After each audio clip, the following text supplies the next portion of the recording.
நிலாவில் வீடு செய்வோமா நெஞ்சமே சொல்லடி கண்ணாக்கள் கோடி கண்களிலே நீ தினம் காணடி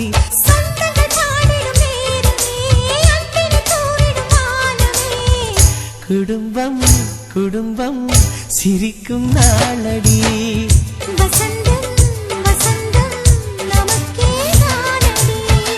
நிலாவில் வீடு செய்வோமா நெஞ்சமே சொல்லடி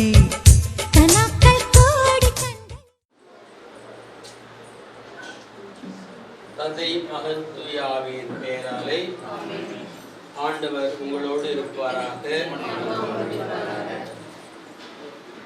இறையேசுவுக்குரிய எங்கள் நண்பர் ஜூபிலி துணைவியார் டேனியல் கிளாடிஸ் ஆகிய குடும்பத்தை சார்ந்த அன்பான உள்ளங்களே, அவருடைய உறவினர்களாக இங்கே வந்திருக்கிற நல்ல உள்ளம் படைத்த சகோதர சகோதரிகளே, இந்த புனிதமான சடங்கிலே நாம் பங்கெடுக்கவிருக்கிறோம்.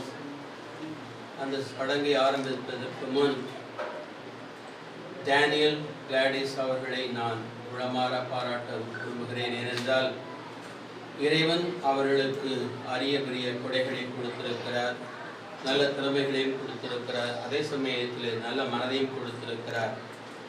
அவர்களுக்கு இருக்கிற அந்த நல்ல மனதிற்காக இறைவனுக்கு நன்றி சொல்லி, அவர்கள் இந்த இடத்திலே எல்லோரும் பெரிய பெரிய மாளிகைகள் கட்டுவார்கள். ஆனால் அவர்கள் இந்த கிராமப்புறத்திலே ஒரு விவசாய நிலங்கள் நிறைந்த இந்த இடத்திலே ஒரு விவசாயி போல இந்த புதிய பண்ணையை ஆரம்பித்து இந்த பண்ணையின் வழியாக பலருக்கு முன்மாதிரியாக இருக்க வேண்டும் என்ற எண்ணத்தோடு நல்ல எண்ணத்தோடு ஆரம்பித்திருக்கிறார்கள். ஆகவே இறைவன் அவர்களை முழுமையுமாக அர்ச்சித்து ஆசீர்வதித்து பாதுகாத்து பராமரித்திட வேண்டும் என்று உருக்கமாக மன்றாடுவோம். அவர்களுக்குள்ள நல்ல மனம் நம் அனைவருக்கும் வர வேண்டும் என்ற கருத்திற்காக மன்றாடுவோம்.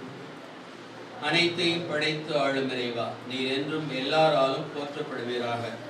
உமது கருணையால் இவ்வீட்டை ஒரு டேனியல் கிளாடிஸ் அவர்களுக்கும் அவருடைய பெற்றோர்களுக்கும் உரியதாக்கி இருக்கிறேன். உமது அமைதியும் அருளும் இக்குடும்பத்தில் என்றும் தங்குவனமாக. இவ்வீட்டார் அனைவரும் அன்பு, அமைதி, மகிழ்ச்சி கொண்டு வாழ ஒருவருக்கொருவர் துணையாய் இருப்பார்களாக. இவர்கள் கிறிஸ்துவின் வாழ்க்கையில் பங்கு கொண்டு உடலிலும் உள்ளத்திலும் என்றும் நலம் பெற்று வாழ துணையாய் இருப்பீராக. என்றென்று வாழ்ந்து ஆட்சி செய்கின்றவர் நீரே. இறைவா, இவ்வீட்டையும் இதில் வாழ்வோரையும் இங்கிருக்கும் பொருட்களையும் மந்திரிக்க உமது பாதுகாவலின் அடையாளமாக பயன்படுத்தப்படும் இத்தண்ணீரை ஆசீர்வதித்தருளும். இவர்களது திருமுழுக்கை நினைவுபடுத்தும் தூய நீரினால் அனைத்து தீமைகளிலிருந்தும் இவர்களை காப்பாற்றும். தூய ஆவியை இவர்கள் மீது பொழிந்து இவர்களுக்கு உமது அமைதியை அளித்தருளும். எங்கள் ஆண்டவராய கிறிஸ்து வழியாக மன்றாடுகிறோம். ஆமென்.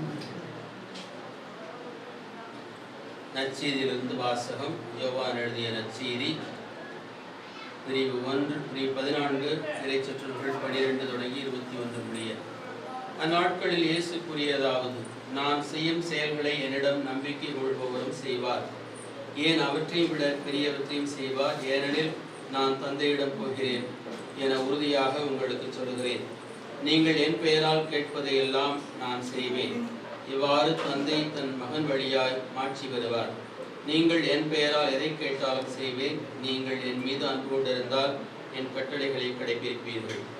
உங்களோடு என்றும் இருக்கும்படி மற்றொரு துணையாளரை உங்களுக்கு தருமாறு நான் தந்தையிடம் கேட்பேன். தந்தை அவரை உங்களுக்கு அனுப்புவார். அவரே உண்மையை வெளிப்படுத்தும் தூய ஆவியார். உலகம் அவரை ஏற்றுக்கொள்ள இயலாது, ஏனெனில் அது அவரை காண்பதும் இல்லை, அறிவதும் இல்லை. நீங்கள் அவரை அறிந்திருக்கிறீர்கள், ஏனெனில் அவர் உங்களோடு தங்கியிருக்கிறார், உங்களுக்கு உள்ளம் இருக்கிறார். நான் உங்களை திக்கற்றவர்களாக விடமாட்டேன், உங்களிடம் திரும்பி வருவேன். இன்னும் சிறிது காலத்தில் உலகம் என்னை காணாது, ஆனால் நீங்கள் என்னை காண்பீர்கள். ஏனெனில் நான் வாழ்கிறேன், நீங்களும் வாழ்வீர்கள். நான் தந்தையுள்ளும் நீங்கள் என்னுள்ளும் நான் உங்களுக்குள்ளும் இருப்பதை அந்நாளில் நீங்கள் அறிந்து கொள்வீர்கள். என் கட்டளைகளை ஏற்று கடைப்பிடிப்பவர் என் மீது அன்பு கொண்டுள்ளார். என் மீது அன்பு கொள்பவர் மீது தந்தையும் அன்பு கொள்வார். நானும் அவர் மீது அன்பு கொண்டு அவருக்கு என்னை வெளிப்படுத்துவேன். என் மீது அன்பு கொண்டுள்ளவர் நான் சொல்வதை கடைப்பிடிப்பார். என் தந்தையும் அவர் மீது அன்பு கொள்வார். நாங்கள் அவரிடம் வந்து அவரிடம் குடிகொள்வோம். இது கிறிஸ்துவின் நற்செய்தி. கிறிஸ்துவின் மன்றாடுவோமாக. அன்பு தந்தையை, நாங்கள் அனைவரும் உம்மை போடுகிறோம். இந்த புதிய வீட்டில், அகல் இல்லம் என்ற இந்த புதிய வீட்டில் உமது பேர் உதவியையும் பராமரிப்பையும் கண்டுணர்ந்து உம்மை வாழ்த்துகின்றோம். விண்ணக வீட்டின் முன் அடையாளமான இந்த எழில்மிகு வீட்டை ஆசீர்வதித்து உமது மாட்சிமை இந்த வீட்டை ஆட்கொள்ள பணிவுடன் வேண்டுகிறோம். இந்த வீட்டை கட்டி முடிக்க போதிய செலவினங்களையும் கடின உழைப்பையும் பாதுகாப்பையும் அளித்தமையை எண்ணி நன்றி நல்கிறோம். எங்கள் அனைவரையும் ஆசீர்வதித்தருளும். இந்த வீட்டை உமது பாதுகாவலிலும் உன் திருமகன் இயேசுவின் தலைமையிலும் புனிதன ஆதரவிலும் காவல் தூதர்களின் இடைவிடா காவலிலும் வைத்து எங்களை என்றும் என்றும் ஆசீர்வதித்து வழிநடத்தி முடிவில்லா பேரன்பு வீட்டில் பங்கு பெற அருள் புரியும். எங்கள் ஆண்டவர் கிறிஸ்து வழியாக உம்மை மன்றாடுகின்றோம்.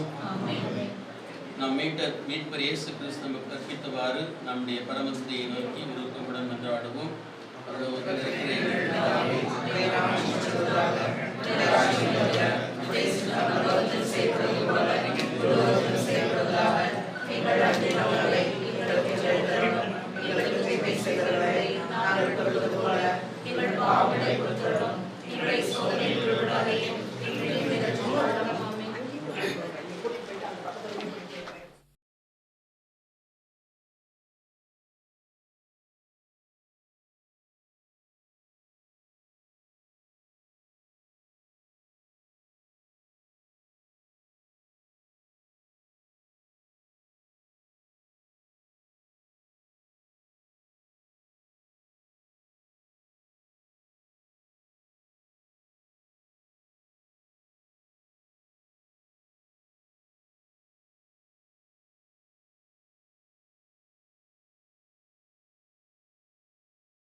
கம்பத்தை கட்டிடுங்க தானே. இல்லை அப்படியே பிடிச்சி உள்ள கட்டணும், திரும்ப உள்ளே கட்டணும். ஆண்டவர் உங்களோடு இருப்பாராக. சந்திரோடவுமாக. எங்கள் இறைவனாகிய ஆண்டவரை நேற்று அளித்தவையாவும் எங்களுக்கு பயன்பட அளிக்கப்பட்டுள்ளன. எங்கள் எளிய நிலையை நோக்கியருள மிகுந்தாலும் எங்கள் உழைப்பிற்கும் தேவைக்கும் உதவி அளித்தது போல அன்பு நிறை இரக்கத்தால் இந்த மாட்டை காளையை ஆசீர்வதித்து பேணி பாதுகாத்திருளும். இதனால் திருப்பெயருக்கு இடைவிடா நன்றியும் புகழும் மகிமையும் உண்டாவதாக. எங்கள் ஆண்டவர் கிறிஸ்து வழியாக மன்றாடுகின்றோம். ஆமென்.